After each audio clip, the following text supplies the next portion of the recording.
Saudara, jadi kalau berbicara mengenai tentang nubuah, nubuah itu kan artinya adalah ramalan, ramalan seorang nabi terkait dengan kejadian masa lalu, masa itu atau masa yang akan datang. Berbicara mengenai nubuat, baginda Rasulullah Muhammad SAW dalam Al-Quran itu sebenarnya nggak butuh pengakuan dari kitab-kitab sebelumnya.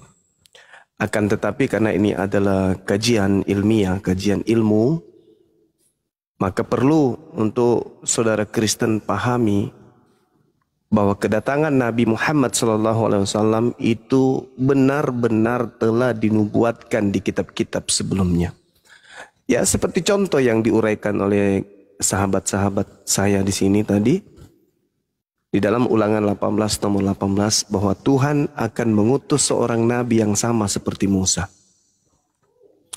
Nabi yang sama seperti Musa itu terkait dengan ajarannya, terkait dengan firman, terkait dengan pola bagaimana dia menyampaikan ajarannya kepada orang di luar daripada nabi tersebut.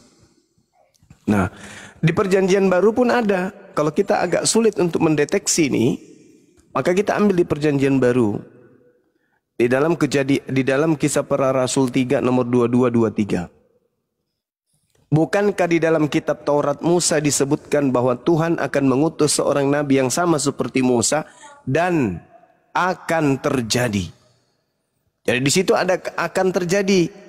Apa yang akan terjadi? Barang siapa yang tidak mendengarkan nabi tersebut akan dilenyapkan dari bangsa kita. Kalau ditekankan di sana akan terjadi, berarti itu sesuatu yang harus terjadi. Karena kalau tidak, berarti itu adalah sebuah kebohongan. Nah ini saudara, bukankah telah dikatakan Musa, Tuhan Elohim akan membangkitkan bagimu seorang nabi dari antara saudara-saudaramu sama seperti aku. Dengarkanlah dia dalam segala sesuatu yang akan dikatakannya kepadamu. Dan akan terjadi bahwa semua orang yang tidak mendengarkan nabi itu akan dibasmi. Dibasmi, dilenyapkan, dibunuh dari umat kita. Artinya, Nabi Musa datang sebagai penyelamat bagi Bani Israel dari perbudakan Mesir atau Fir'aun. Siapapun di depan dia, itu akan dilenyapkan. Begitu juga ketika Nabi yang sama seperti Musa ini datang, siapa yang tidak mendengarkan Nabi tersebut juga akan dilenyapkan. Nah, antara Nabi Musa yang mirip dengan dirinya, kalau orang Kristen biasanya menyebutnya Yesus, meskipun tak ada kesamaannya sedikit pun. Yang lebih cocok di sana adalah baginda Rasulullah Muhammad SAW. Kenapa?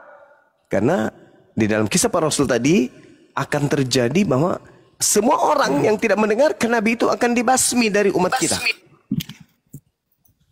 Nah kalau Yesus kan tidak mungkin, justru Yesus yang dibasmi dari umatnya, bukan umatnya yang dibasmi dari Yesus. Kalau Nabi Muhammad kemudian dikenal bagaimana Nabi Muhammad mengajarkan kemudian ajaran dari langit dan orang yang menentangnya itu akan diperangi. Sama seperti Nabi Musa, yang menentang Nabi Musa itu akan diperangi. Nah ini pengantar dari saya, silakan saudara.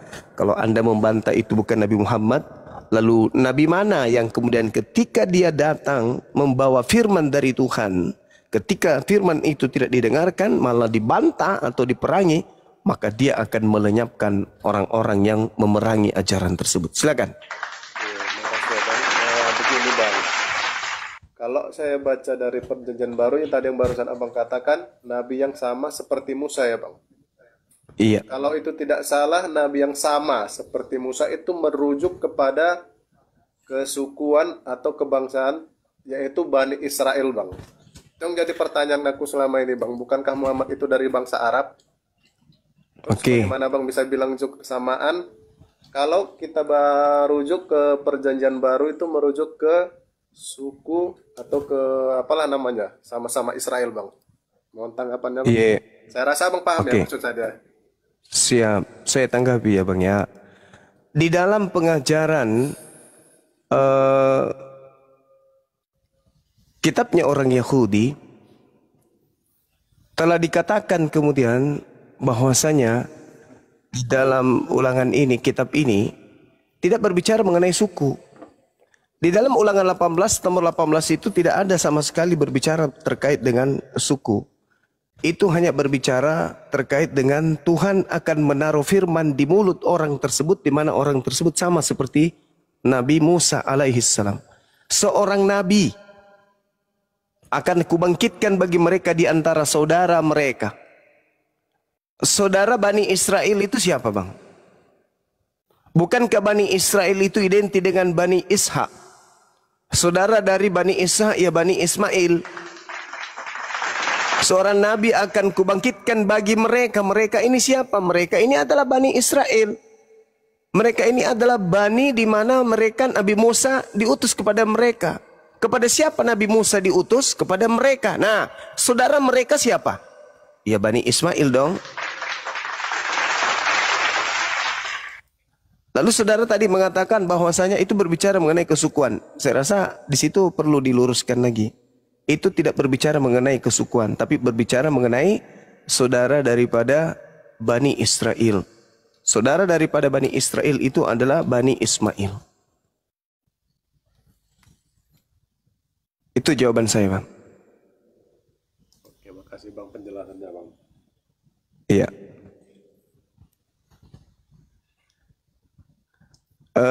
Kalau di dalam ulangan 34, kalau saya nggak keliru di data nomor 34 nomor 10 ada dalil begini. Seperti Musa yang dikenal Tuhan dengan berhadapan muka, tidak ada lagi nabi yang bangkit dari di antara orang Israel. Tidak ada lagi nabi yang bangkit di antara orang Israel. Saya ulang. Seperti Musa yang dikenal Tuhan dengan berhadapan muka, tidak ada lagi nabi yang bangkit di antara orang Israel yang sama seperti Musa. Berarti yang tadi yang sama seperti Musa kalau bukan dari Bani Israel lalu dari mana? Kalau Yesus kan jelas dari Bani Israel, suku Yehuda. Nah sekarang kalau bukan dari Bani Israel lalu siapa yang sama seperti Nabi Musa ini? Itu dalil, Bung. Ulangan 34 nomor 10. Tidak akan ada lagi tidak akan ada lagi nabi yang bangkit dari Bani Israel. Israel itu kan Yakub. Berarti tidak ada lagi nabi yang datang dari Bani Yakub. Yang sama seperti Musa. Mungkin nabi-nabi kecil ada. Daniel, Yesaya, Yeremia mungkin. Tapi yang sama seperti Nabi Musa itu tidak ada lagi dari Bani Israel. Lalu yang dinubuatkan tadi itu dari mana? Yang jelas di luar daripada Bani Israel. Dan sama seperti Nabi Musa, tapi bukan Bani Israel. Berarti tak lain dan tak bukan adalah Nabi Muhammad SAW. Boleh Anda tolak? Boleh, silakan Anda tolak. Tidak masalah, itu berbicara mengenai iman. Tetapi jangan ego terhadap kebenaran. Tidak ada lagi Nabi yang Tuhan akan membangkitkan seorang Nabi yang sama seperti Musa. Barang siapa yang tidak mendengarkan ucapan Nabi tersebut, akan terjadi bahwa semua orang yang tidak mendengarkan Nabi itu akan dilenyapkan. Nah, artinya Nabi ini dia akan berjuang mati-matian untuk memperjuangkan kemudian firman yang diterima dari Tuhan agar orang-orang di sekelilingnya mendengarkan firman itu, menerima firman itu, dan kalau tidak diterima maka mereka harus diperangi. Jadi kalau orang Kristen mengatakan, wah Nabi Muhammad itu tukang perang, Nabi Muhammad itu perintahnya begini dan begono. Lah ini dalilnya jelas kok di dalam kitabmu. Ada Nabi yang sama seperti Musa. Akan terjadi siapa yang tidak mendengarkan Nabi itu akan dilenyapkan, akan dibasmi, akan dibunuh. Ini harus tergenapi. Jangan sensian, jangan sok cantik. Oh kami ajaran kasih loh. Ya berarti bukan ente yang diutus Nabi itu. Karena Nabi itu harus jihad.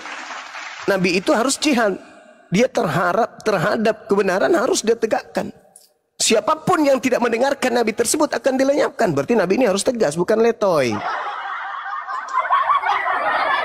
Nah ini yang perlu dipahami oleh saudara Kristen.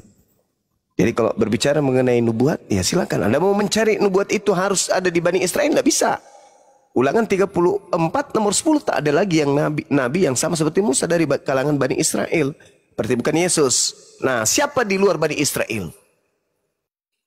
Dia akan datang, ketika datang, dia akan memuliakan aku, kata Yesus. Nah, siapa yang memuliakan Yesus di antara seluruh agama yang ada di atas muka bumi ini?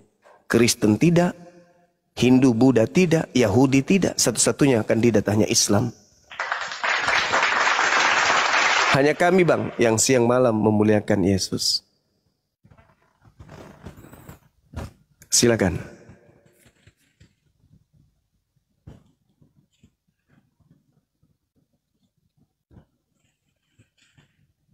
Bang Stephen, silakan. Bang Stephen. Aduh, jangan-jangan pingsan. Bang Stephen. Bang Stephen monitor. Abang, ada dicek nggak? Aduh, perlu nomor. Ada yang tahu nomor ambulan, teman-teman? Wah, butuh nomor ambulan.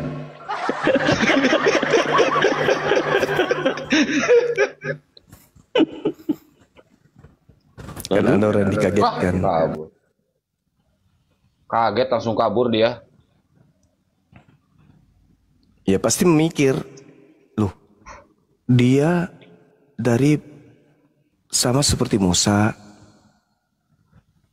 dari saudara-saudara Bani Israel. Saudara Bani Israel siapa? Israel itu kan nama lain daripada Yakub. Berarti saudara dari anak Yakub siapa? Ya harus dari Bani Ismail, nggak bisa tidak. Paman Ismail ya, Gurunda ya. Iya. Paman Ismail. Terus ditolak lagi Nabi Ismail. Turun ke perjanjian baru, kena lagi. Ternyata Nabi itu tegas. Siapa yang tidak mendengarkan, dilenyapkan. Yesus, tak mungkin justru Yesus yang dilenyapkan. Lalu siapa dong? Nah, lalu bagaimana cara mencari benang merahnya? Matius 5 nomor 20. Jika hidup keberagamaanmu tidak lebih baik dari ahli Taurat, kamu tidak akan masuk surga. Berarti ada agama yang harus lebih baik dari ahli Taurat.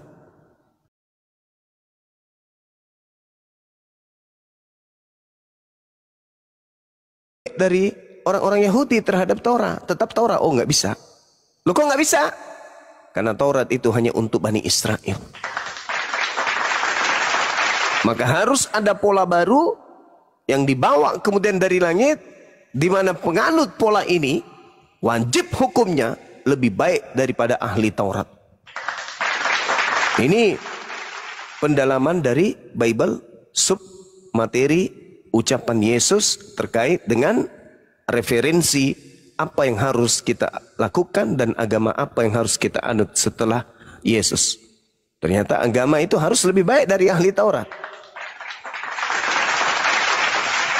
Sedangkan Yesus berkata, masih banyak yang ingin aku ajarkan kepadamu, namun kalian saat ini belum sanggup untuk menanggungnya. Nah, kira-kira kalau kita lihat di dalam kitab Yohanes pengakuan Yesus, masih banyak yang ingin aku ajarkan, tapi kamu belum sanggup untuk menanggungnya. Kemudian kira-kira itu apa? Yohanes 16 ya. Yohanes 16 nomor 12. Itu berbicara mengenai datangnya seorang nabi. Masih banyak hal yang harus kukatakan, masih banyak hal yang harus kuucapkan, masih banyak hal yang harus kuperintahkan. Tetapi sekarang kamu belum dapat menanggungnya. Kira-kira nih, tolak ukurnya kan sederhana tuh. Kita mengkira-kirakan, kira-kira ajaran apa yang tidak sanggup dilakukan oleh orang Yahudi pada masa itu. Pertama, bernyanyi di gereja pada saat hari Minggu. Ini kira-kira bisa tidak dilakukan oleh orang Yahudi, Dinda Dito? Pada zaman Yesus menyanyi-nyanyi bisa nggak? Nyanyi-nyanyi. Iya, bisa nggak dilakukan oleh orang Yahudi zaman Yesus? Bisa. Zaman Yesus. Bisa. Bisa. Bisa. Sedangkan kata Yesus kamu belum sanggup menanggungnya. Berarti bukan menyanyi-nyanyi ya? Bukan ya? Betul, bukan. Bukan. Kalau misalnya meninggalkan Taurat, mereka tidak tunduk lagi kepada perintah Taurat. Kira-kira itu bisa nggak dilakukan oleh orang Yahudi pada zaman Yesus? Bisa nggak? Mustahil. Nggak bisa. Bisa. Meninggalkan hukum Taurat. Bisa. Oh bisa. Berdasarkan Pertama Yesus. iya, berdasarkan Yesus pada zaman Yesus, Matius 23 nomor 3. Jangan kau mengikuti orang Yahudi dan orang Farisi. Mereka mengajarkan Taurat tapi mereka tidak mempraktikkan. Berarti bisa kan? Bisa. Bisa. Gugur. Apa lagi yang dilakukan oleh orang Kristen? Ibadahnya pindah ke hari Minggu. Bisa nggak kira-kira dilakukan oleh orang Yahudi? Bisa. Sama Yesus bisa. Apa susahnya? Bisa. Kemudian yang dilakukan oleh orang Kristen hari ini, pesta di tanggal 25 Desember, kira-kira bisa nggak dilakukan oleh orang Yahudi? Bisa. Pada zaman itu? Bisa. Wah, Bisa. Enak. Apalagi yang tidak bisa, yang dilakukan oleh Kristen hari ini? Hari Minggu sudah, apalagi? Makan B2. Makan babi. Bisa nggak B2. dilakukan oleh orang-orang Yahudi pada zaman itu? Bisa nggak? Bisa. Bisa. Kenapa tidak? Ya buktinya Paulus bisa. Apalagi ya yang dilakukan Kristen hari ini ya? Kasih. Membantu orang, senyum kepada orang, bagi-bagikan Indomie apa. Bisa nggak dilakukan oleh orang Yahudi pada zaman itu? Atau itu adalah sesuatu yang sangat berat? Bisa nggak? Bisa. Sangat bisa. Sedangkan Yesus mengatakan, masih banyak yang harus aku lakukan, harus aku ucapkan kepadamu, tetapi kamu belum sanggup menanggungnya. Bisa nggak? Bisa. Nah, kira-kira zaman itu, bisa nggak orang Yahudi kemudian mentuhankan, mengkristuskan Yesus? Bisa nggak? Bisa. Bisa. Buktinya di mana? Kisah Para Rasul 2 nomor 36. Yesus yang kau bunuh telah dijadikan menjadi Tuhan dan Kristus. Bisa. Sangat bisa. Lalu apa dari Kristen yang kira-kira yang waktu itu belum bisa ditanggung oleh orang Yahudi? Apalagi di Kristen ya, kira-kira ya teman-teman. Mabuk-mabukan bisa nggak? Mabut bisa. Bisa. Gugur lagi. Bayar perpuluhan bisa nggak? Pada zaman itu? Pada zaman itu 10.000 perpuluhan. Bisa. Memang itu ajaran mereka kok. Lalu apa lagi ya? Apa kira-kira dari Kristen ini yang kira-kira waktu itu nggak ada yang nggak sanggup lah pokoknya? Tidak sunat. Tidak sunat. Ada yang bisa nggak dilakukan oleh orang Yahudi untuk tidak sunat pada zaman itu? Bisa nggak? Bisa. Wong Yesus, Paulus juga mengatakan kok Yesus Kristus tak berguna bagimu. Bisa, sangat bisa. Lalu apa teman-teman kira-kira? Kalau zaman itu ada perintah haji, bisa nggak? Bisa. Nenek Mukiper? Enggak ada. Mana bisa? Bagaimana ceritanya orang Yahudi yang ada di Indonesia di 2000 tahun lalu disuruh naik haji? Jangan salah, Bung. Ini pindah ke Otin juga kayaknya. Mustahil 2000 tahun lalu diperintahkan haji, mustahil. Masih banyak hal yang ingin aku ajarkan kepadamu, tapi kamu belum sanggup untuk menanggungnya. Tetapi ketika ia datang, dialah yang akan mengajarkan segala sesuatu yang tidak sanggup kau lakukan hari ini. Wah, keren kali bah. Apalagi yang dilakukan umat Islam hari ini? Apalagi? Sholat. Kira-kira orang-orang Yahudi pada zaman itu diwajibkan sholat 5 kali sehari semalam, itu kira-kira sanggup gak mereka? Mustahil. Orang disuruh aja 1 kali nggak bisa, melihara sahabat aja susah, apalagi 5 kali sehari. Orang 1 kali seminggu aja berat. Apalagi 5 kali sehari. Coy, berat men. Gak bisa. Apalagi puasa 30 hari. Kira-kira orang Yahudi sanggup nggak ketika Yesus mengajarkan puasa dalam 1 hari, 30 hari? Bisa nggak? Nggak sanggup. Ya mustahil. Mustahil. Orang disuruh puasa sahabat 1 hari aja susah. 30 hari. Wah, ada-ada aja Bang Zuma ini. Mana bisa? 2000 tahun yang lalu mana bisa Yahudi melakukan itu? Maka itulah rangkaian yang dikatakan oleh Yesus.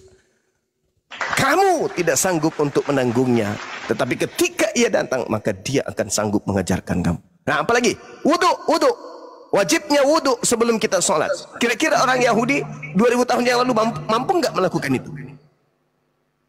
Mustahil, Paman. Iya mustahil. Kalau kemudian Yesus mengajarkan pada zaman itu, saudara-saudara, wahai Bani Israel, berimanlah kamu kepada baginda Rasulullah Muhammad sallallahu alaihi wasallam, seorang nabi yang diutus dari keturunan Bani Ismail. Kira-kira mereka sanggup gak untuk menerima itu? Bisa nggak mereka menerima itu ketika 2000 tahun yang lalu sudah diperintahkan kemudian untuk menabikan Rasulullah Muhammad SAW? Bisa nggak mereka? Bisa nggak? Bisa nggak? Woi, bisa nggak mereka 2000 tahun yang lalu sudah merasulkan Nabi Muhammad? Bisa nggak? Nggak bisa. Nggak bisa. Iya nggak bisa. Orang Rasul Nabi Muhammad belum ada waktu itu.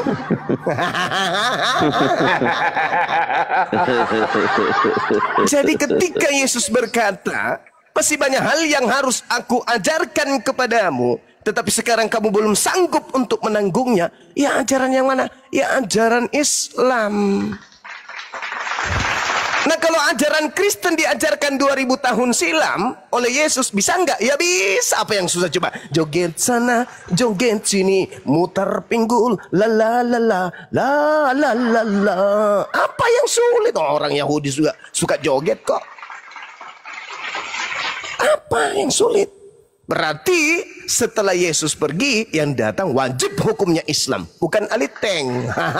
Itu yang betul. Nah satu lagi. Yang paling berat dilakukan di luar Islam pada zaman itu apa? Mandi junub. Mandi junub itu jam 4 subuh, coy. Bisa enggak mereka lakukan? Mandi junub, mandi tahir. Bisa enggak? Jam 4 subuh siapa yang mau mengkeret? Enggak mau. Enggak mau. Dulu belum ada PDAM, berarti mereka harus pergi ke sungai jauh. Harus naik ontah mereka, harus naik keledai. Untuk jalan sampai mendapatkan sungai untuk jebur ke sungai. Belum ada PDAM. Berat coy, berat. Nggak bisa. Maka ketika ia datang, yaitu seorang penolong lain, dialah yang akan mengajarkan segala sesuatunya tentang kebenaran, hukum-hukum, keadilan, dan pengisapan dunia akan dosa. Masya Allah.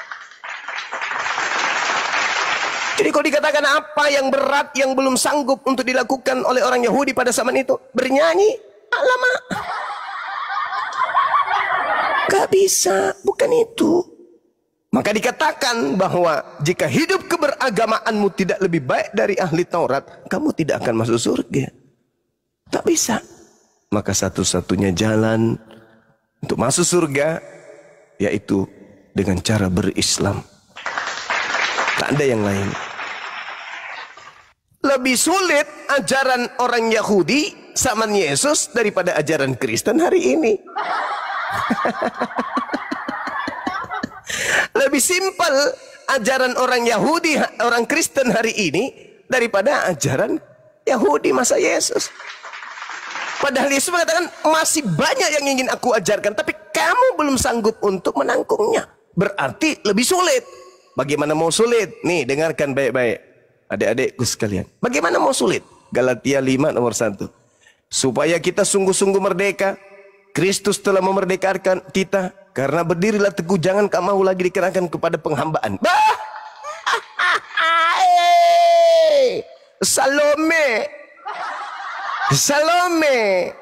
Gak ada lagi yang berat, orang sudah merdeka, gak lagi menghambakan diri. Mana ada ini lebih berat daripada ajarannya pada masa itu. Sementara Yesus mengatakan, masih banyak yang ingin aku ajarkan, tapi kamu belum sanggup menanggungnya, yaitu membebaskan kamu dari hukum Taurat. Ya.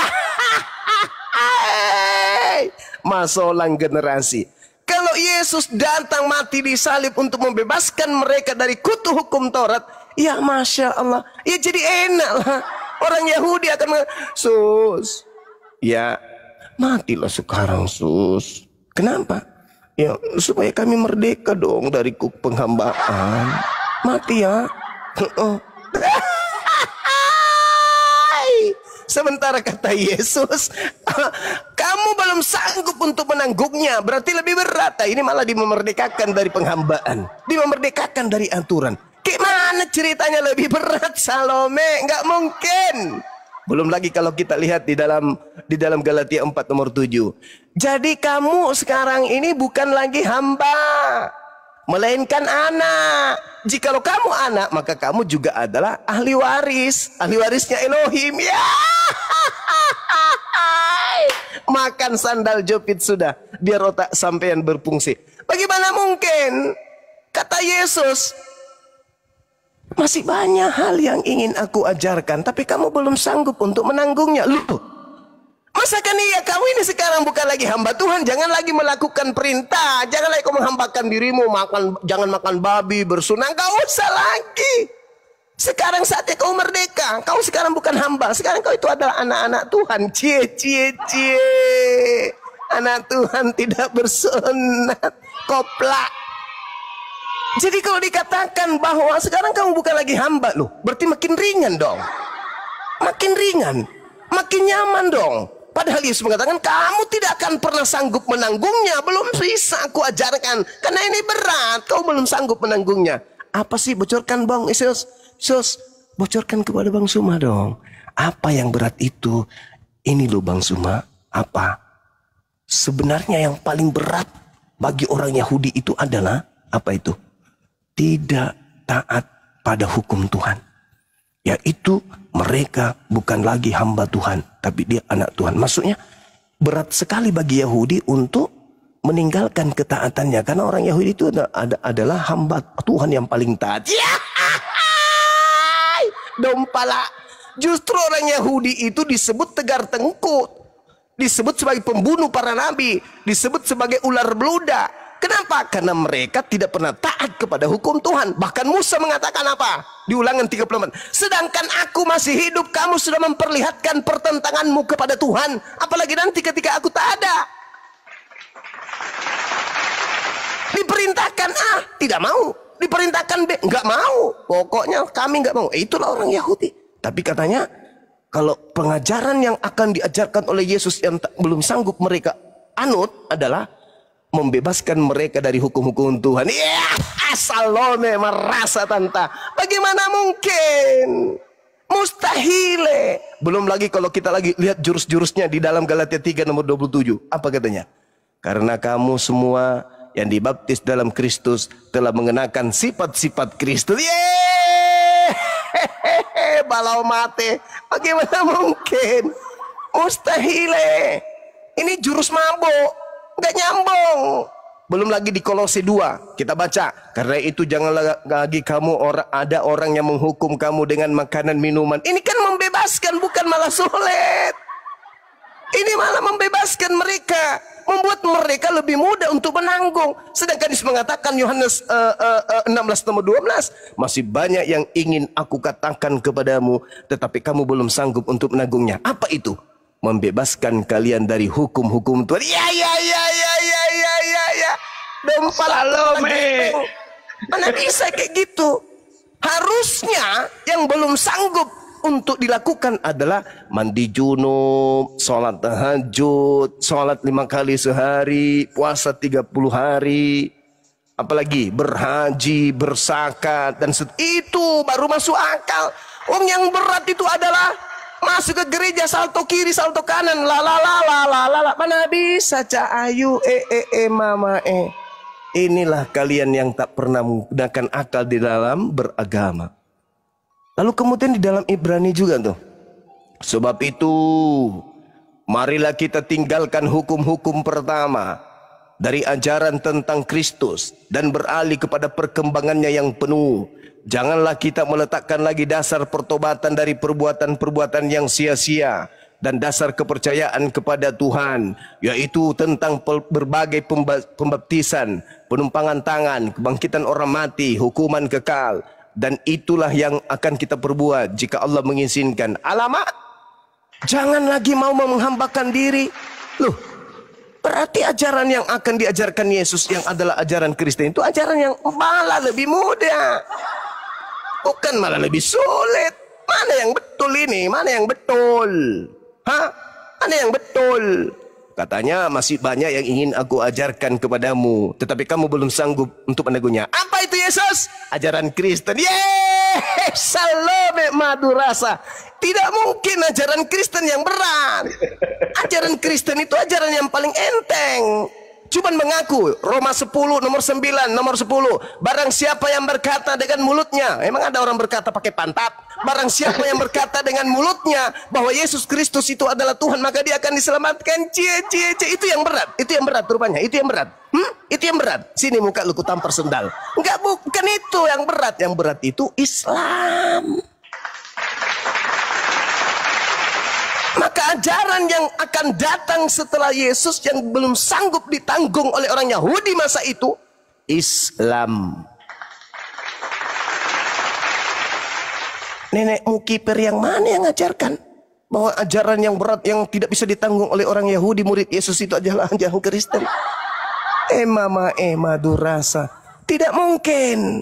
Makanya diterangkan di dalam Al-Quran, di dalam surah Al-Ma'idah, apa kata Allah? Ya ahlal kitab, qad ja'akum rasuluna yubayyinu lakum katsiran mimma kuntum tukhfuna minal kitab wa ya'funa an katsir. Qad ja'akum minallah nuru wa kitabum mubin. Itu baru betul. Wahai orang Yahudi, telah datang kepadamu rasulku untuk menjelaskan kepadamu banyak dari isi kitab yang kalian sembunyikan. Telah datang kepadamu cahaya dari Allah, yaitu baginda Rasul Muhammad sallallahu alaihi wasallam, dan kitab yang menjelaskan yaitu Al-Qur'anul Karim. Yahdi bihi man ittaba ridwanahu subulas salam wa yukhrijuhum minaz zulumati ila nuri bi isni wa yahdihim ila siratim mustaqim. Itu baru betul. Setelah Yesus, ajaran beratnya adalah dengan Al-Qur'an Allah memberi petunjuk kepada orang-orang yang mengikuti keridhaannya kepada jalan keselamatan. Dan dengan kitab Al-Quran itu Allah mengeluarkan orang itu dari gelap gulita kepada cahaya dengan izinnya, menunjuk kepada jalan yang lurus. Apa buktinya ajaran yang berat itu yang belum bisa diajarkan Yesus pada masa itu? Apa? Sekarang zamannya canggih, modern, internet, zaman komputer, zaman digital, semua orang bisa mendapatkan informasi dari mana-mana. Kumpul orang Kristen di Senayan, dari yang gendut perutnya sampai yang bangkokan yang keluar biji matanya, kau suruh baca Quran, di mana Al-Quran itu wajib hukumnya dipelajari, berat atau ringan? Berat atau ringan? Berat atau ringan? Berat atau ringan? Berat. Berat. Berat. Kalau baca Bible berat atau ringan? Oh ringan. Oh ringan. Oh bisa direvisi, dikoreksi kok. Maka yang datang setelah Yesus bukan Bible. Yang datang setelah Yesus adalah Al-Quran, Islam. Begitu saudara. Jadi jangan akal-akalan dalam beragama ini. Harus menggunakan pola akal. Yesusnya berkata, masih banyak yang ingin aku ajarkan, kamu belum sanggup menanggungnya. Tetapi ketika roh kebenaran itu datang, dialah yang akan mengajarkan segala sesuatunya yang terkait dengan kebenaran, keadilan, penginsapan dunia akan dosa. Kenapa dunia harus diinsapkan? Karena sudah merebak ajaran Kristus palsu kemana-mana, mengajarkan, menghalalkan segala apa yang diharamkan oleh Tuhan. Maka harus ada yang datang membersihkan dunia ini.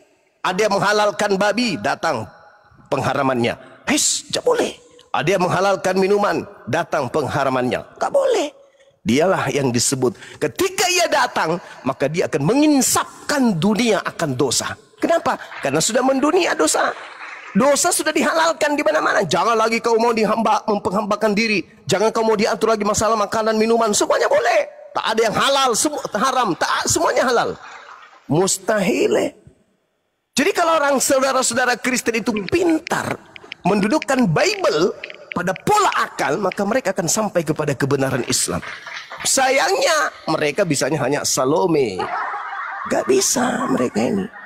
Jadi kalau kita umat Islam ditanya apa dan bagaimana ajaran setelah Yesus, jelas jalan keselamatan satu-satunya setelah Yesus hanya Islam. Gak ada yang lain. Oh, Yesus aja sendiri disebut apa? Juru selamat kok, bukan juru Kristen. Juru selamat. Juru selamat itu apa? Ya Islam. Islam artinya selamat. Berarti Yesus juru Islam. Kristen apa? Ya itu Kristen, ya pengikut Kristus. Mana Kristus yang mana? Yang keluar dari kubur. Beda kelas coy. Jadi polanya kemudian ketika kita berbicara mengenai kaidah kebenaran, Yohanes 16:12, masih banyak hal yang harus kukatakan kepadamu, tetapi sekarang kamu belum dapat menanggungnya. Ajaran mana yang tidak bisa ditanggung pada masa itu? Kristen? Oh, nggak mungkin. Satu-satunya ajaran yang tidak bisa ditanggung pada zaman itu hanya ajaran Islam. Kalau agama Kristen, apanya yang sulit? Hah? Apa yang sulit di Kristen? Gak ada yang sulit di Kristen itu. Apa coba? Nyanyi-nyanyi. Malam kudus. Apa yang sulit nyanyi-nyanyi? Gak ada yang sulit dengan nyanyi-nyanyi itu. Semua orang hobi nyanyi. Orang mau meninggal aja nyanyi. Ada. Orang lagi jatuh cinta nyanyi. Sakit hati nyanyi. Sakit gigi nyanyi. Banyak utang nyanyi. Menang lotre nyanyi. Kalah judi nyanyi. Apalagi? Main slot nyanyi. Kalah slotnya. Apa nyanyi itu paling gampang dikerjakan. Jadi bukan itu yang dimaksud. Yang dimaksud oleh Yesus itu adalah ajaran yang berat yang tidak bisa kemudian ditanggung pada zaman itu. Ya, saya kira begitu. Tadi yang bertanya mana? Udah pergi? Ya udahlah. Udah dibawa ambulan? Oh ya sudahlah. Saya kira begitu ya teman-teman sekalian. Jadi polanya sangat sederhana. Kalau ingin kemudian sehat hidup dalam beragama, maka pelajari Bible itu. Bible itu akan membawa Anda kepada Islam. Tidak membawa Anda kepada Kristen. Kalau pola yang Anda pakai membaca Bible akal, bukan doktrin. Nah, kalau doktrin ya hancurlah kalian. Saya kira begitu, host. Silakan kalau masih ada yang mau berdiskusi. Ya, ini ada Bang Herman. Bang Herman, selamat malam Bang Herman. Dibuka mute-nya Bang Herman. Ustaz Alif, assalamualaikum. Waalaikumsalam warahmatullahi wabarakatuh. Ya, para guru semua lanjut.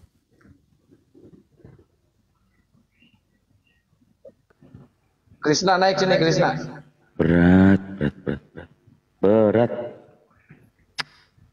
Ayo Krishna, kalau masih jadi hamba, naik. Kalau jadi anak Tuhan, nyaingilah kau Yesus, kau saingi.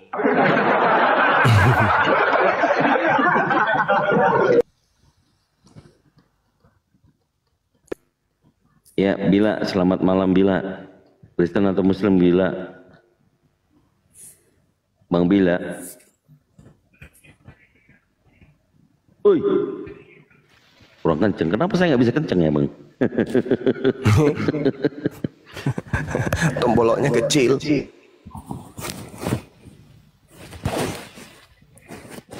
Leganon.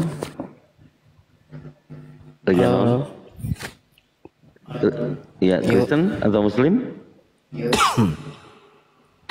Muslim. Kristen apa Muslim? Muslim. Assalamualaikum warahmatullahi wabarakatuh. Alhamdulillah.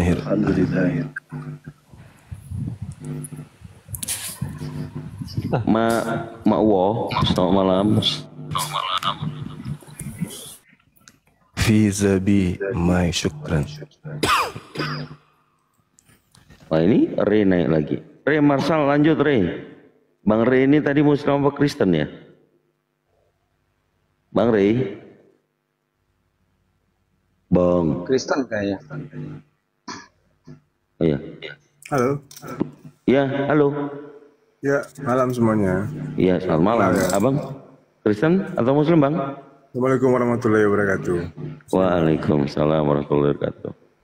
Ya Bang, dibawa dulu ya Bang ya, Bang Re ya. Thank you ya, makasih. Assalamualaikum. Yuk, sama-sama. Waalaikumsalam. Ya, Al-KTP.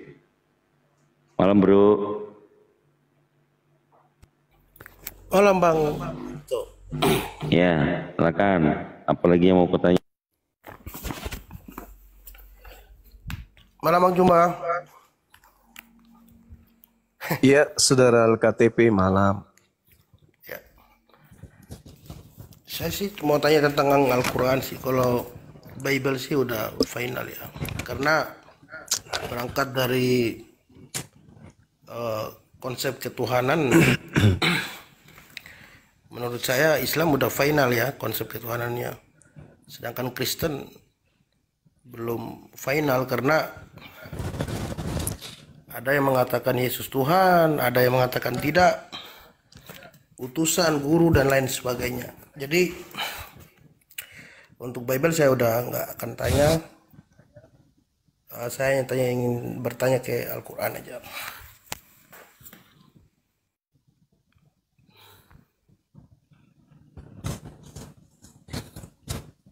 Iya, silakan.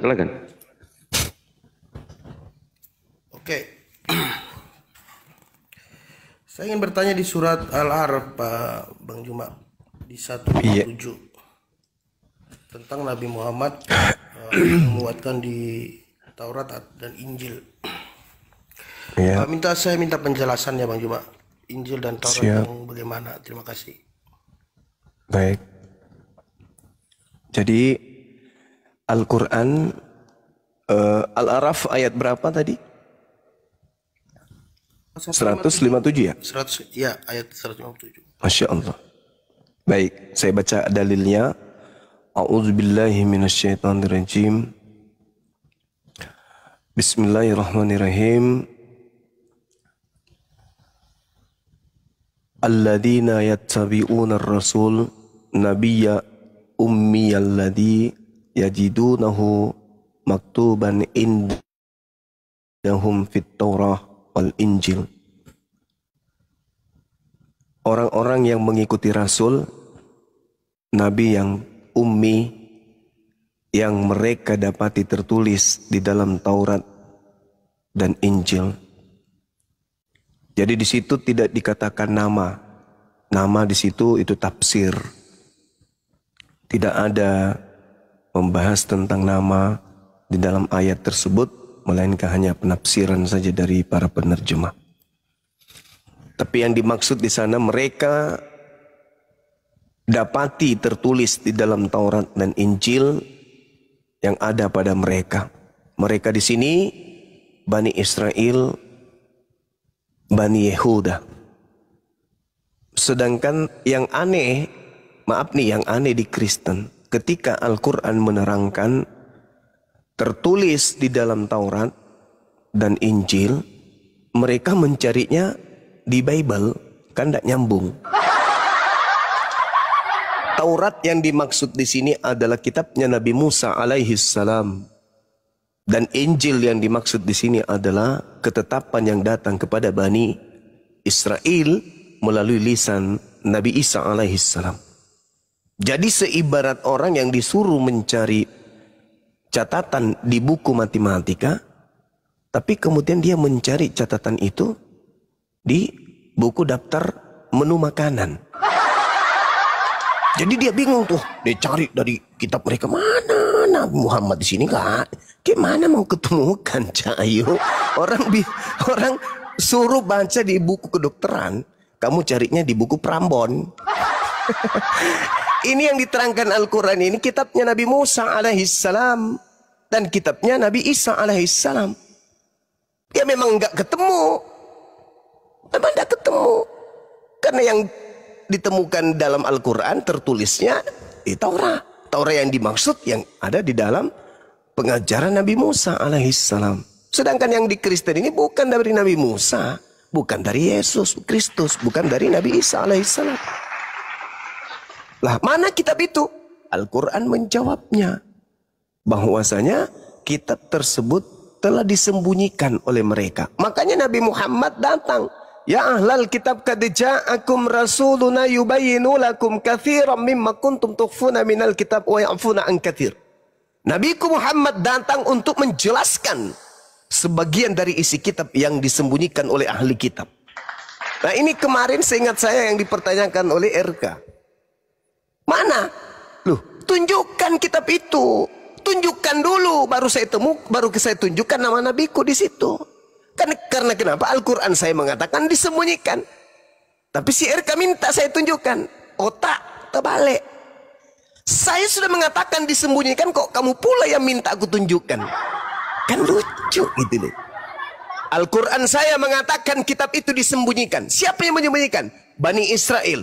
Sudah gitu RK minta saya yang tunjukkan. Yang menyembunyikan Bani Israel. Al-Quran saya mengatakan disembunyikan. Yang diminta tunjukkan RK saya. Nah inilah kalau mulut seember, sebaskom, otak secuil. Lebih besar mulut daripada otak. Al-Quran mengatakan kitab itu telah disembunyikan. Harusnya kalau mereka ingin secara ilmiah membahas isi Quran, datang tuh. Bawa di depan kita umat Islam. Hei umat Islam. Ya paman, Al-Quranmu mengatakan Taurat, Injil disembunyikan oleh ahli kitab kan? Ya, alhamdulillah, haleluya. Kami sudah menemukan kitab tersebut dan tidak kami temukan kemudian ada Nabi Muhammad di dalamnya. Itu baru keren. Lo yang debat kok sama saya Targum Jonathan yang ditunjukkan, tafsir. Yang ditunjukkan kitab terjemahan milik Barat. Gimana ceritanya mau ditemukan? Jangankan kemudian nama Nabi Muhammad, Nabi Ismail aja di sana. Nabi Ismail di sana itu direndahin. Apalagi ada muncul nama Nabi Muhammad di sana, nggak mungkin. Al-Quran saya mengatakan disembunyikan. Nah, kesempatan kalian untuk mematahkan argumentasi Quran. Ini loh. Apa? Kitabnya Nabi Musa, Tauratnya mana? Coba kita terperiksa. Wah ini baru ditulis tahun kemarin. Nabi Musa hidup di sekitar tahun 1500 sebelum Masehi. Mana kitab itu? Ada. Kalau ada saya tunjukkan tuh nama nabiku di dalamnya. Nabi Muhammad di dalamnya ada nggak? Nggak ada. Tapi saudara, meskipun tak ada disebutkan nama Nabi Muhammad, tetapi meskipun hanya tersisa terjemahan, alhamdulillah. Di Ulangan 18 nomor 18, seorang nabi akan aku bangkitkan sama seperti engkau wahai Nabi Musa. Aku akan menaruh firmanku di mulutnya. Orang Kristen mengatakan Injil itu adalah ya kitab kanonik. Alhamdulillah, lagi-lagi di Kisah Para Rasul 2 Kisah Para Rasul 3 nomor 2223 jelas di sana. Bukankah Tuhan mengatakan dalam Taurat Musa akan mengutus seorang nabi yang sama seperti Musa? Barang siapa yang tidak mendengarkan firman yang terlontar dari mulut nabi tersebut, akan terjadi dia akan dilenyapkan dari bangsanya. Wow, kan keren tuh. Meskipun bukan Injil, meskipun bukan Taurat asli, tetapi ternyata catatan-catatan itu, biasnya serpihan cahayanya masih tertulis dengan gagahnya di sana. Dan satu-satunya kandidat yang bisa memenuhi tak lain dan tak bukan adalah baginda Rasulullah Muhammad sallallahu alaihi wasallam. Saya tidak bisa bayangkan kalau kitabnya Nabi Musa yang asli dan kitabnya ketetapannya Tuhan kepada Nabi Isa atau Yesus yang asli ada di tengah-tengah kita di Indonesia tahun 2025 ini, akan tertuang dengan sangat bersih di sana tanpa campur tangan, penambahan, terjemahan dan koreksi nama Nabi Muhammad atau sifat-sifat yang ada pada diri Nabi Muhammad yang hanya bisa kemudian digenapi oleh si pemilik sifat, yaitu baginda Rasulullah Muhammad sallallahu alaihi wasallam. Saya kira begitu, Bu. Ya, KTP. Udah belum? Baik, Bang Juma, terima kasih. Udah jelas ya. Silakan. Ya, saya jelaskan sedikit, Bang Juma. Silakan. Kalau Bang Juma sih bagi saya bisa menjadi contoh ya. Karena bagi saya RK itu tidak bisa menjadi contoh karena dia pernah turunkan saya juga ya. Jadi saya bukan karena RK, tapi saya memang belajar sendiri, saya bertanya ya. Teman-teman jangan mengira saya karena RK. Oke, saya ada pertanyaan kedua Bang Juma. Di surah Al-Taha ayat 6 dan 7. Ya, Taha. Al-Taha ayat apa nih? Ayat 6 dan 7. Iya. Di situ menerangkan tentang kehidupan di bumi dan di bawah bumi. Itu bagaimana? Boleh saya minta penjelasan ya Bang Juma? Al-Quran surat Taha kan? Ya. Lahu ma Ayat fis 6. samawati wa ma fil ard wa ma bainahuma wa ma tahta tsara. Itu kan ya? Wa in tajhar bil qawli fa innahu ya'lamus sirra wa akhfa. Nah, itu dia. Kepunyaan apa yang ada, kepunyaan dia atau kepunyaan Allah, apa yang ada di langit dan apa yang ada di bumi, apa yang ada di antara keduanya, dan wa ma tahta tsara, dan apa yang ada di bawah tanah. Wa in tajhar bil qaul, dan jika engkau mengeraskan ucapanmu, sungguh dia mengetahui rahasia dan yang lebih tersembunyi. Maka ayat 8-nya, Allahu la ilaha illahu lahul asmaul husna. Dialah Allah, tidak ada Tuhan selain dia. Nah, apa yang saudara pertanyakan? Ya, kehidupan di bawah bumi itu maksudnya bagaimana Bang Juma? Kehidupan di bawah bumi. Di bawah bumi itu Di maksud... atas, di bumi dan di bawah bumi kan? Kalau di Iya, maksudnya... saya baca, gimana? ya kalau Gimana, saya baca Bang? di Lanjut. tafsirnya kan, Iya. saya baca terus ke bawah di tafsirnya itu ada kehidupan di bawah bumi. Maksudnya Yang dimaksud di situ di bawah tanah, Bang. di bawah Di bawah tanah. bumi tak. Iya, itu berbicara mengenai apa? Berbicara mengenai isi bumi. Seperti mineral, sumber mineral, kemudian tambang, emas dan seterusnya. Itu yang dimaksud di situ. Para penafsir mentafsirkan di sana. Oh iya, siap. Oke, Guru coba izin masuk ini. Kenapa tidak dipahami ya kalimat bunyinya sederhana? Bahwa kepunyaan Allah lah semua yang ada di langit, semua yang ada di bumi, semua yang ada di antara keduanya, dan semua yang ada di bawah tanah. Itu semua milik Allah gitu. Kan gitu bunyi ayatnya. Nggak ada yang dikecualikan, termasuk Yesus pernah hidup di muka bumi, yaitu milik Allah. Semuanya milik Allah gitu. Masa Bang kayak gini nggak paham? Iya.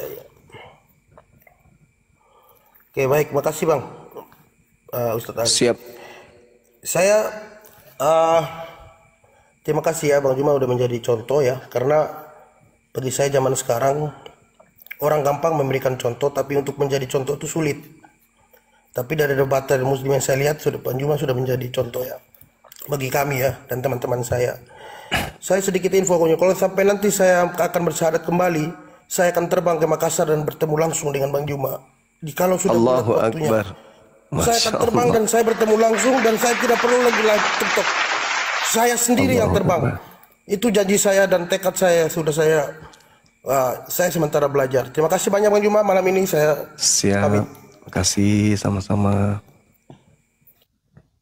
Ya, makasih banyak. Saya sedih nggak ada tiket. Iya. Saya sedih, Iya. Bang Juma.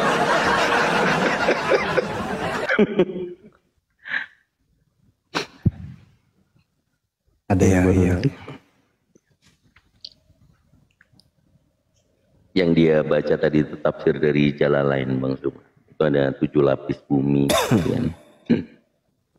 Baik, Iya. Charles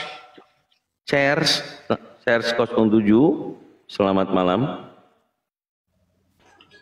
Charles, Aku gabung. Aku mau ngomong sampai jam. Halo. ya halo selamat malam Bang Danian. Iya. Kristen atau Muslim Bang? Cek. Kristen. Oke, silakan Bang. Untuk Bang Juma, selamat malam Bang Juma. Malam, Bung. Denian. Salam kenal. Ye. Ya. Saya ingin bertanya, di Islam itu bagaimana seseorang itu disebut sebagai nabi? Ciri-cirinya dari kehidupannya. Iya.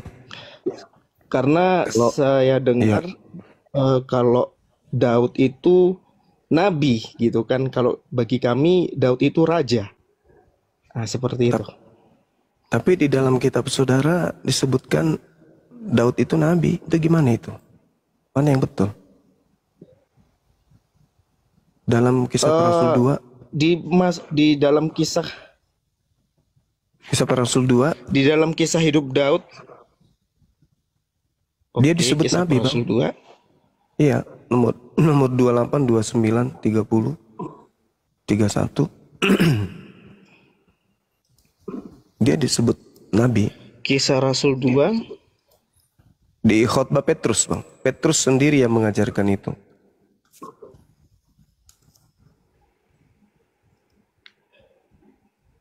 Di ayat berapa tadi, Bang?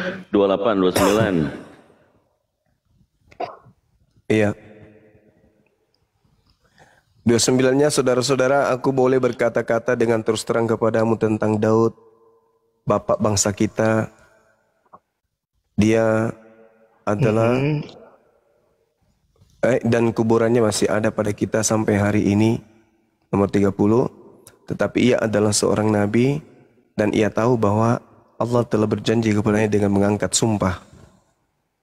Ini terkait dengan sebentar Yesus. ya. Ya.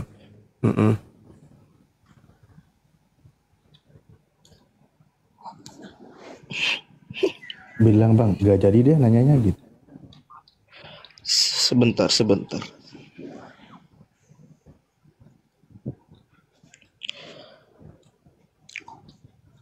Oke.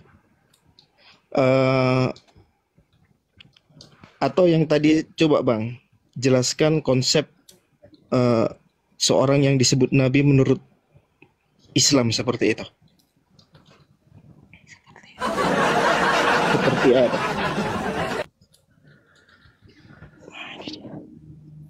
Iya, jadi gini, Bung.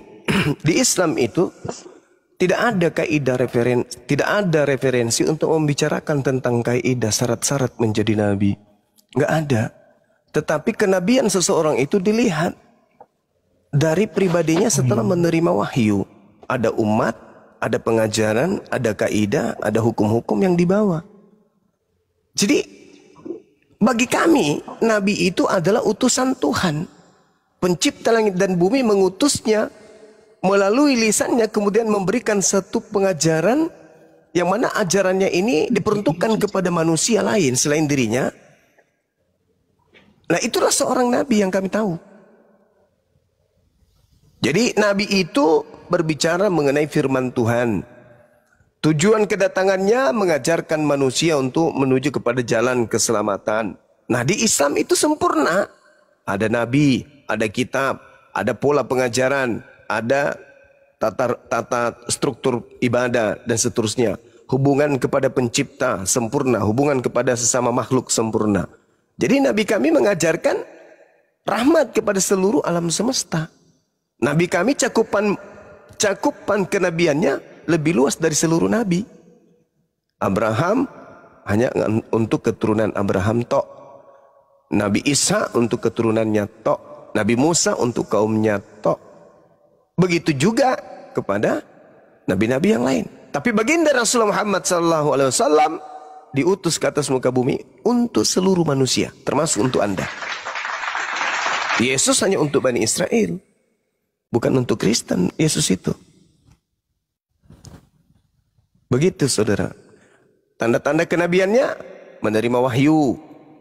Mana wahyunya? Al-Quranul Karim. Tuh tanda-tanda kenabian. Makanya Paulus itu juga nabi. Sayangnya dia palsu.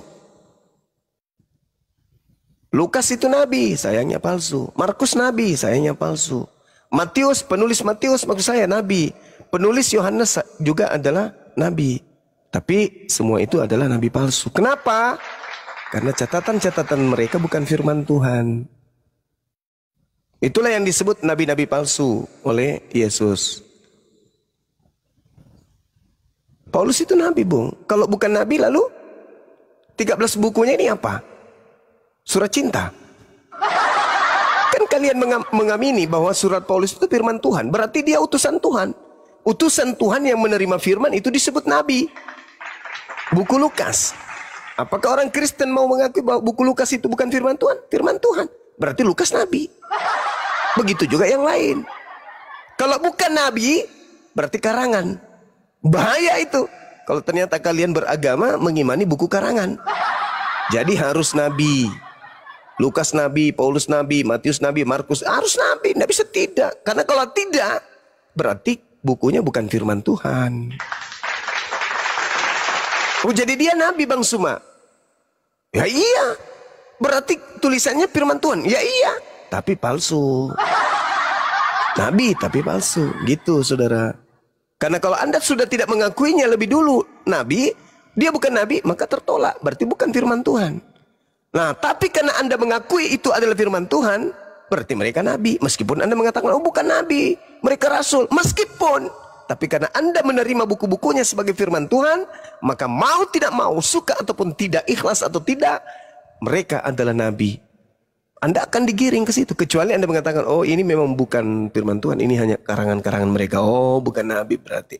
Tapi selama kalian mengatakan buku itu adalah firman Tuhan, maka dia nabi. Sekarang diuji.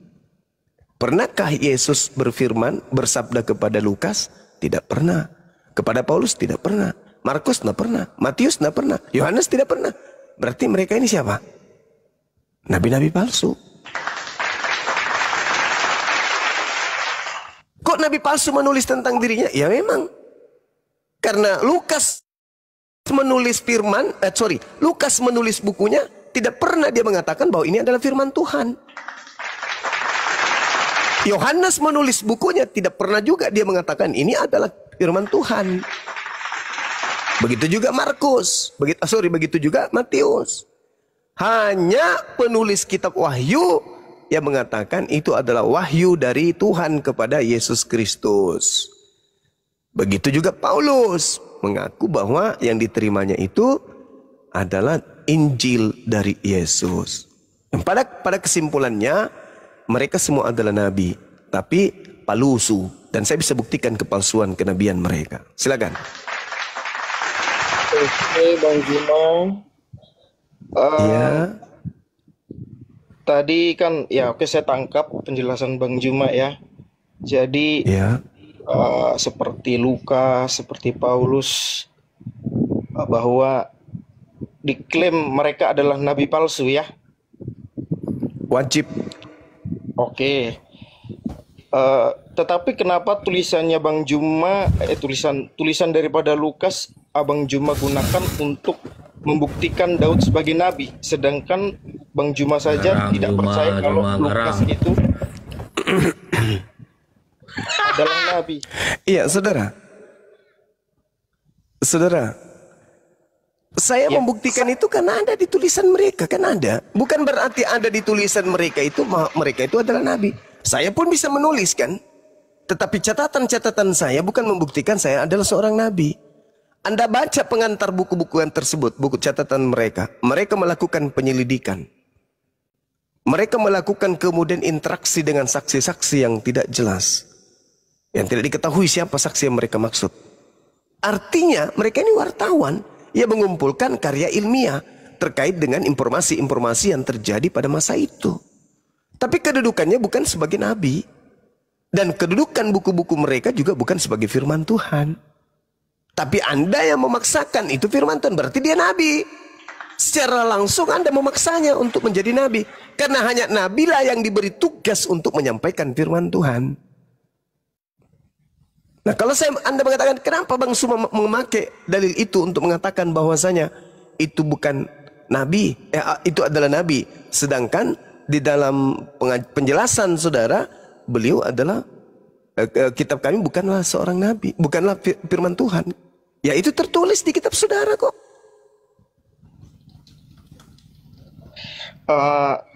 Iya Bang, yang saya tanyakan tadi kan kenabian seseorang itu kan Abang tangkap tadi kan, saya tangkap ya dari penjelasan Abang Juma bahwa nabi itu memang tidak ada ciri khusus ya, ya ini kan konsep daripada orang-orang kita Islam ya, seperti itu yang saya tangkap, bahwa tidak ada ciri khusus, dan dari apa ya, dari tingkah hidupnya lah seperti itu kan dilihat bahwa seperti Daud lah, dia dilihat sebagai nabi. Tapi yang saya bingung, kenapa dibuktikan dari kitab yang dianggap itu adalah nabi palsu untuk menunjukkan kenabian daripada Daud seperti itu. Maksud saya, kita mengarah kepada Daud. Jadi mengapa umat Islam itu menganggap Daud itu sebagai nabi,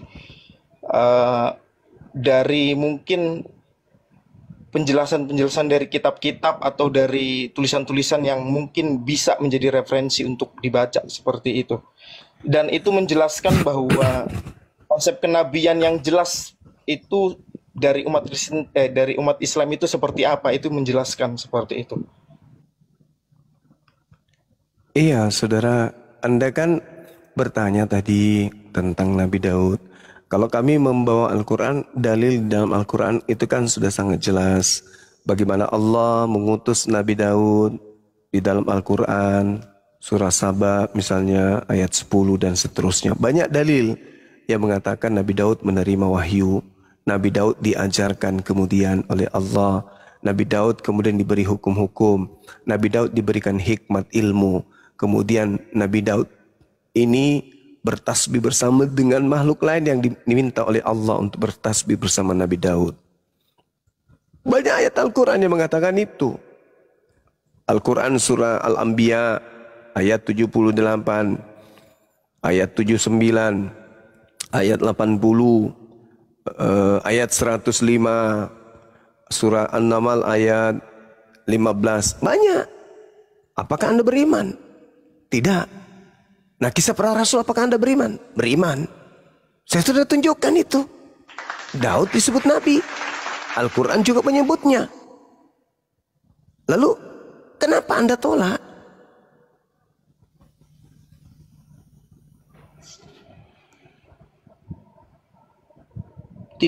Tidak menolak, artinya kan sudah. Berarti nabi kan? Begini. Saya ingin melihat konsep kenabian itu ya, maksudnya saya rasa mungkin tetap ada perbedaan seorang yang disebut nabi ya antara umat Islam dan Kristen. Nah, ini yang ya mungkin inilah yang menjadi terkadang perpecahan atau perbedaan yang ada, karena konsepnya saja sudah tidak sama seperti itu kan. Bukan, saudara. Kristen itu begini. Kristen itu tidak pernah diutus nabi kepada Kristen. Kan ada nabi yang diutus ke Kristen itu nabi apa? Yang diutus ke Kristen itu nabi mana? Nggak ada. Adapun Kristen ini muncul dari hasil penyelidikan orang-orang sehingga mereka menuliskan sebuah buku. Buku-buku mereka ini dijadikan sebagai pedoman keagamaan. Tapi penulis buku ini bukan nabi. Lukas bukan nabi, Markus bukan nabi, Yohanes bukan nabi, Matius bukan nabi, Paulus bukan nabi. Siapa lagi? Petrus bukan nabi. Tetapi karena kitabnya, catatannya dianggap sebagai pedoman hidup untuk merubah konsep Tuhan, maka mau tidak mau ketika Anda mengatakan catatan mereka adalah firman Tuhan, berarti mereka nabi secara otomatis. Kalian yang melantiknya. Kalian yang melantiknya. Kami sebagai umat Kristen ya Bang Juma tidak hanya mengimani Paulus, Lukas, Markus saja sebagai kami nabi itu memang tidak langsung disebutkan, mungkin seperti umat Kristen kan memang umat Islam yang saya tahu, karena kan selalu disebutkan bahwa Nabi Muhammad itu adalah nabi yang terakhir seperti itu, sudah pastikan sudah ada ini penentuan nabi-nabi. Kami sebagai umat Kristen itu dari sejak zaman Adam kami imani bahwa seperti kami ada Nabi Elia, ada Musa, dan banyak sekali nabi-nabi di perjanjian lama kami sebut. Itulah ada Taurat, ada di situ kitab nabi-nabi ya. Itu kami imani semua, bukan hanya Paulus. Nah, itu yang ingin saya samakan. Konsep itu apakah sama ataukah beda antara Kristen dan Islam untuk membuat seorang itu mendapat gelar sebagai nabi, seperti itu Bang Juma. Oke, kita imani bahwa coba gimana? Maksud saya di Kristen itu tidak ada nabi yang diutus untuk spesial dari Tuhan untuk mendirikan ajaran Kristen, tak ada. Nabi Musa diutus untuk membentuk satu konsep perjanjian baru berupa Torah kepada Bani Israel, Bani Yehuda.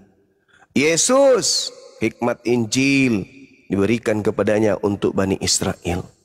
Al-Quran diberikan dari Nabi Muhammad kepada umat Islam.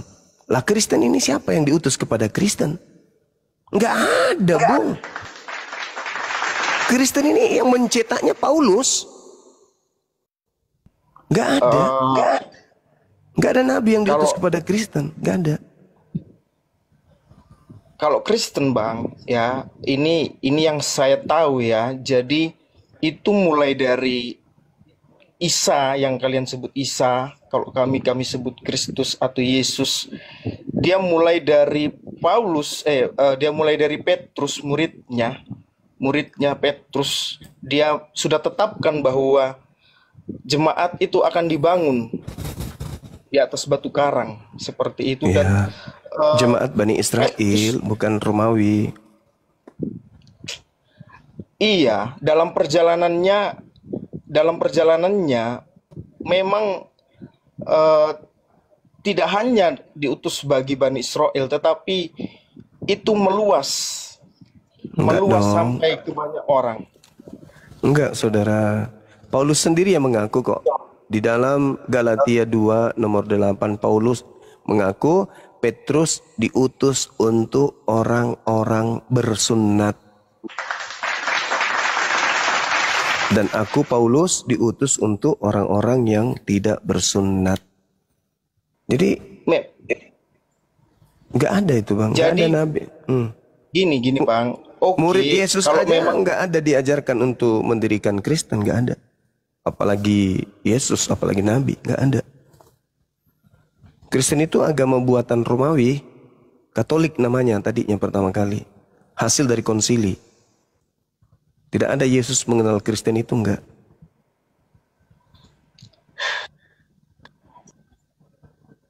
Kecuali Kristus yang datang kepada Paulus.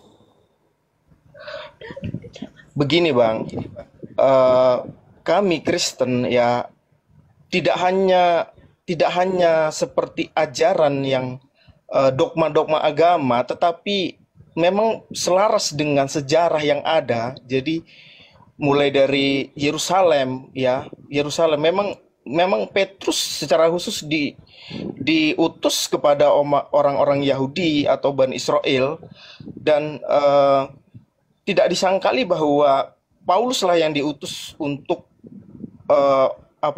untuk orang-orang di luar Bani Israel, karena memang ajaran atau kami tidak, saya tidak suka bahwa Kristen itu disebut agama ya, atau kalau saya pribadi memang tidak setuju ya bahwa Kristen itu disebut agama, karena memang itu banyak nanti apanya, tetapi pengikut. Nah, lebih tepatnya pengikut Kristus. Mulai dari Petrus itu ya ke Bani Israel diutus, dan Paulus tidak sangkali bahwa Petrus diutus hanya untuk orang-orang Bani Israel, seperti itu. Tetapi berarti Kristen ini pengikut Paulus kan? Tidak. Lalu kami tetap pengikut siapa? Tetap pengikut Kristus. Iya, Kristus yang datang ke Paulus kan beda itu. Kristus yang datang kepada Bani Israel dengan Kristus yang datang kepada non-Israel berbeda itu Bang. Ada dua Kristus, Kalau ada abang yang untuk Israel, ada yang untuk non jika Israel. Oke, berarti ini ada dua Kristus menurut abang. Wajib, wajib. Itu menurut Yesus, bukan menurut saya. Menurut kalau memang menurut abang ada dua Kristus, saya minta bukti bahwa ada dua Kristus yang memang berbeda seperti itu ketika dalam perjalanan Kristen ya dari abad pertama itu ternyata ada dua Kristus atau dua Yesus sehingga agama ini bersabang seperti itu. Iya, Kristus anak Maria untuk Bani Israel. Kristus yang datang kepada Paulus di padang gurun itu untuk seluruh umat manusia. Beda. Kristus yang datang kepada Bani Israel adalah anak manusia. Kristus yang datang kepada Kristen bukan anak manusia. Beda. Beda, Bang. Makanya Yesus mengatakan waspadalah kepada Kristus palsu. Nah, Kristus palsu itulah yang datang ke Kristen. Oh, saya mulai mengerti Bang dengan pola pikir yang seperti itu sehingga kami Kristen ya secara khusus Kristen yang seperti seolah-olah disisihkan, bukan seperti Kristus yang datang ke Bani Israel. Saya tetap mengimani bahwa Kristus yang mengutus Petrus ke Bani Israel itu adalah Kristus yang sama yang mengutus Paulus untuk orang-orang di luar Bani Israel, ya. Oh, enggak sama, Bang. Enggak sama. Itu yang saya ingin, kalau memang tidak sama, dalam perjalanannya ya dari abad pertama sampai sekarang kalau memang itu berbeda, kalau emang Bang Zuma bisa membuktikan bahwa itu berbeda, ya silahkan coba. Oke, saya buktikan dengar. Ya. Baik. Okay. Nih, di dalam Matius 16 nomor 20, Yesus berkata, jangan kau sampaikan kepada siapapun kalau aku adalah Kristus. Tapi materi itu terlalu berat. Ketika murid Yesus datang ke Yesus di Bukit Zaitun, Matius 24, Anda buka. Matius 24. Di nomor 3, Yesus berkata, murid berkata kepada Yesus, Guru, apa tanda kedatanganmu? Dan apa tanda akhir zaman ini, akhir dunia ini? Yesus berkata, tanda kedatanganku adalah sama seperti kilat yang memancarkan cahayanya dari timur sampai ke barat. Demikianlah kelak nanti kedatangan anak manusia. Di data nomor 29, langit berguncang, matahari menjadi gelap, bulan tak bercahaya, bintang-bintang berjatuhan, kuasa langit berguncang, akan nampak tanda di tengah langit anak manusia, akan nampak dan seluruh manusia akan melihatnya. Itu tanda kalau yang datang adalah Kristus asli. Di mana tanda Kristus palsu? Ya selain daripada itu. Ada yang datang mengaku Kristus tapi tidak memiliki tanda itu palsu. Di mana itu tertulis? Sama di Matius 24 nomor 23. Jadi ketika ada orang berkata ada Kristus di sini, ada Kristus di sana, jangan kau percaya. Sebab Kristus palsu dan nabi-nabi palsu akan datang dan banyak melakukan mujizat sekiranya mungkin menyesatkan orang pilihan juga, murid pilihan juga. Camkanlah, aku telah mengatakannya terlebih dahulu kepadamu.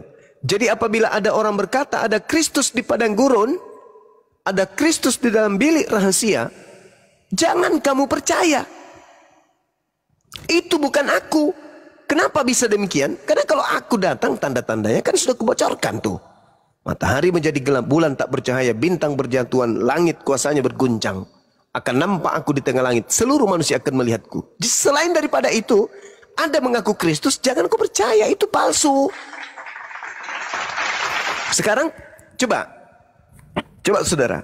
Ketika Yesus mengatakan kepada murid-muridnya, apabila ada orang berkata ada Kristus di padang gurun, ada Kristus dalam bilik, perintah Yesusnya, percaya atau jangan percaya?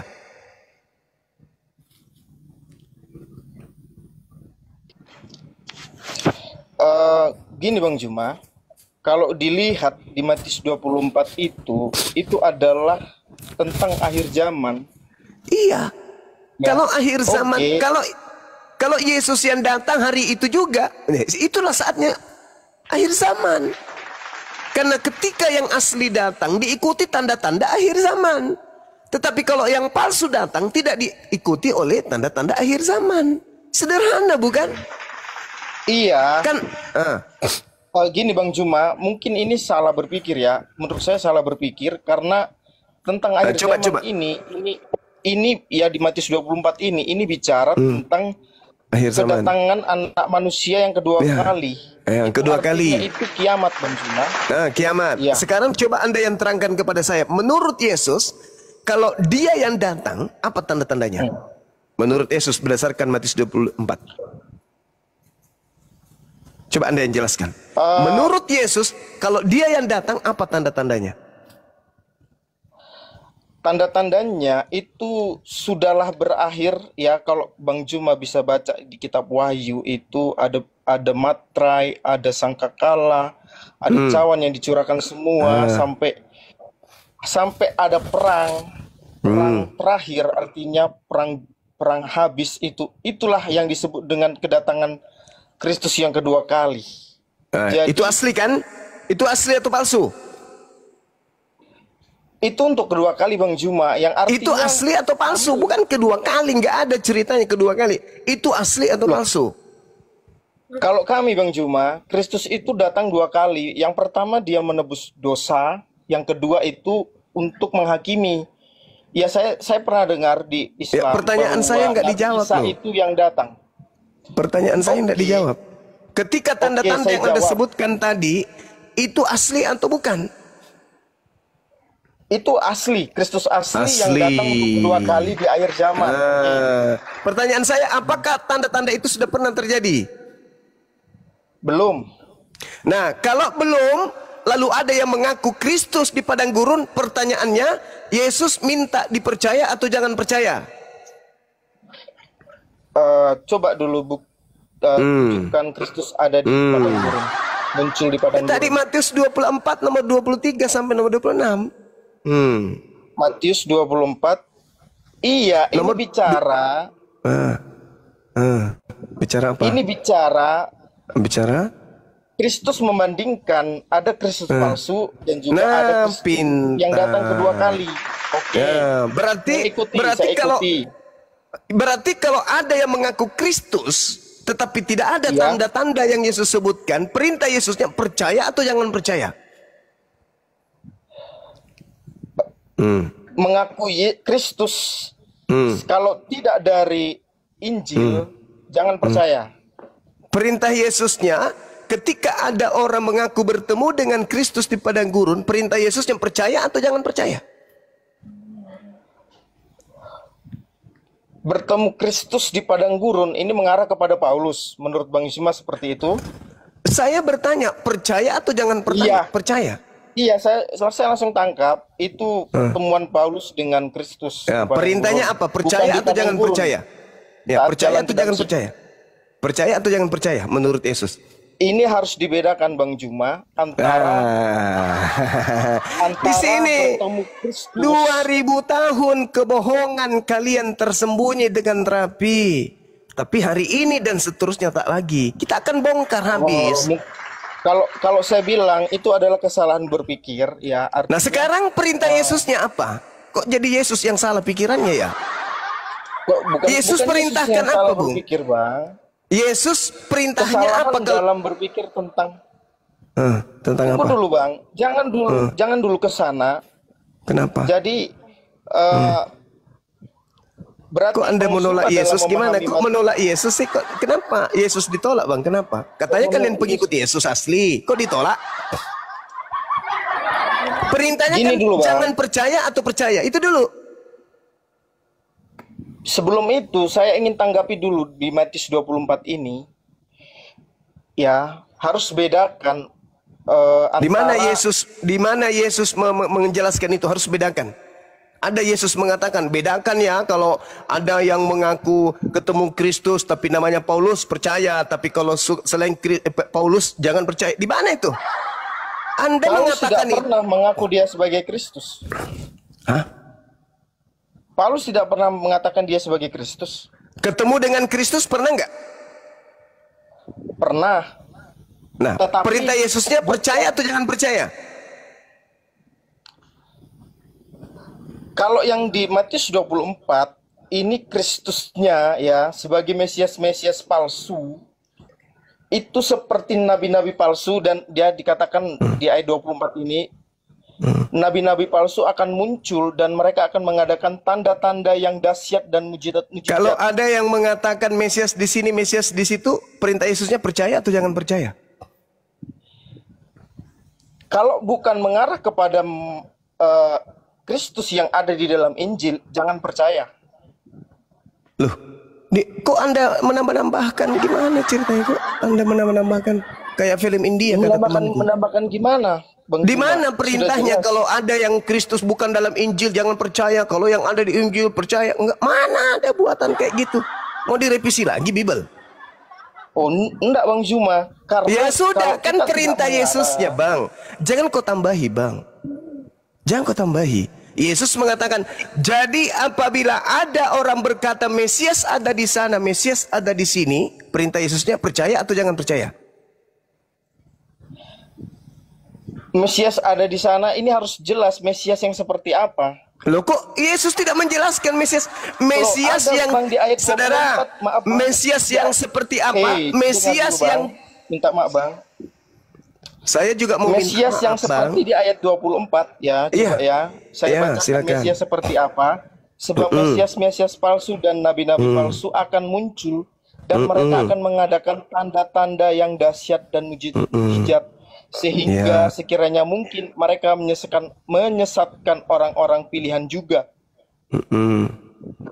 Terus setelah ada Kristus palsu, Kristus palsunya datang ke orang kan? Orang itu akan berkata, ada Mesias di sana, ada Mesias di sini. Perintah Yesusnya percaya atau jangan percaya? Kalau bukan Kristus yang di Injil yang dijelaskan oleh Matius, Markus, Lukas, dan Yohanes, jangan percaya. Lalu Kristus palsu itu yang mana? Yang bukan di Injil? Yang mana? Sebab Mesias palsu, nabi-nabi palsu yang muncul, mereka akan mengadakan tanda-tanda mujizat yang dahsyat dan mujizat sehingga sekiranya mungkin mereka menyesatkan orang-orang pilihan juga. Kami Bang, kami mempercaya Paulus baca terus. Baca terus. Bukanlah, aku sudah mengatakannya terlebih dahulu. Jadi apabila orang berkata kepadamu, lihat ia ada di padang gurun, janganlah kamu pergi ke situ, atau lihat ia ada di dalam bilik, janganlah kamu percaya, sebab sama seperti kilat memancar dari sebelah timur, jangan kau percaya, dan melontarkan cahayanya sampai ke Abang Juma ya. Gimana? Inilah perbedaan mungkin ya saya tangkap untuk memahami Bible ya atau Injil. Hilangkan otak. Hilangkan otak untuk paham supaya bisa berbohong. Kenapa bahasanya kasar sekali ya? Ya kamu berbohong di sini, kamu mencoba untuk nipu orang di sini. Perintah Yesusnya apa? Perintah Yesusnya apa? Perintah Yesusnya apa? Percaya atau jangan percaya? Boleh saya jelaskan dulu. Boleh nggak juga saya membantah penjelasan Anda yang akal-akalan itu? Boleh nggak? Anda memelintir dalil. Anda akal-akalan. Anda akal-akalan. Anda akal-akalan. Coba Anda baca nomor 23-nya. Coba. Tidak. Coba Anda baca nomor 23. Jelas bahwa kalau 23-nya coba Anda baca, 23 coba Anda baca. Pada waktu itu jika orang berkata kepada kamu, lihat Mesias ada di sini atau Mesias ada di sana, jangan kamu percaya. Jangan kamu percaya. Ketika Paulus mengaku ada Mesias di sana, ada Mesias di sini, perintah Yesusnya percaya atau jangan percaya? Ada lanjutannya Bang, di ayat ke-24. Perintahnya apa? Perintahnya apa? Percaya atau jangan percaya? Harus lengkap Bang, harus lengkap. Iya, karena palsu ya. Astagfirullahaladzim. Tidak palsu Bang. Udah. Saya diam, kau berbohong. Karena kami tidak tersesat. Kami Kalau tetap kamu tidak mempercayai tersesat, hei, Bahlul, kalau kau tidak tersesat, kenapa kau jadi Kristen? Talal. Luar.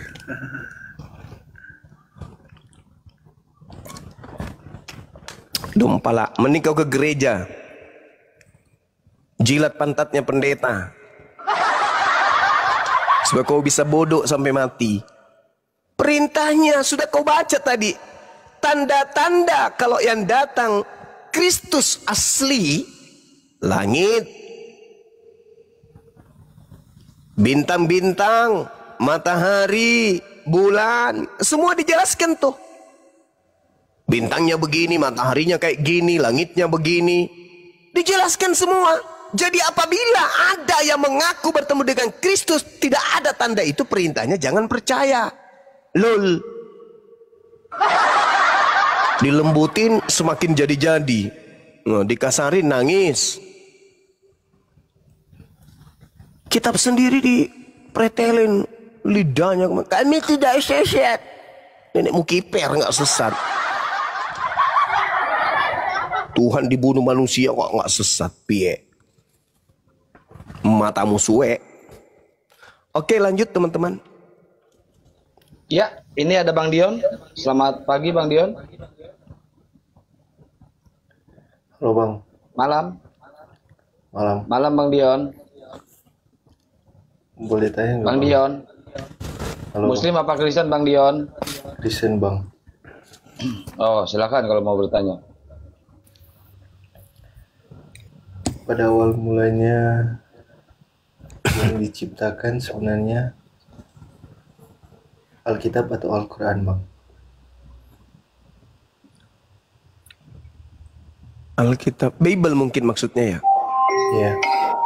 Oh, kalau Bible itu lebih dulu dituliskan kemudian, karena memang Yesus mengatakan antikristus itu berasal dari tengah-tengah Bani Israel. Penyesat itu muncul lebih dulu di tengah Bani Israel. Al-Quran datang justru untuk menjelaskan kesalahan Bible itu.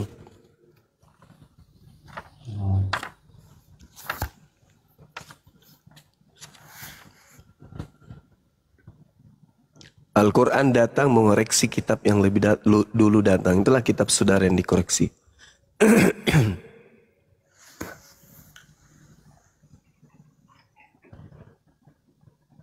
Boleh. Bible memang duluan datang. Duluan banget Bible datang. Tapi sekiranya sampai ke Indonesia didatangkan oleh Belanda, niru yang belakangan datang. Boleh tanya Bang. Kan ini gua baru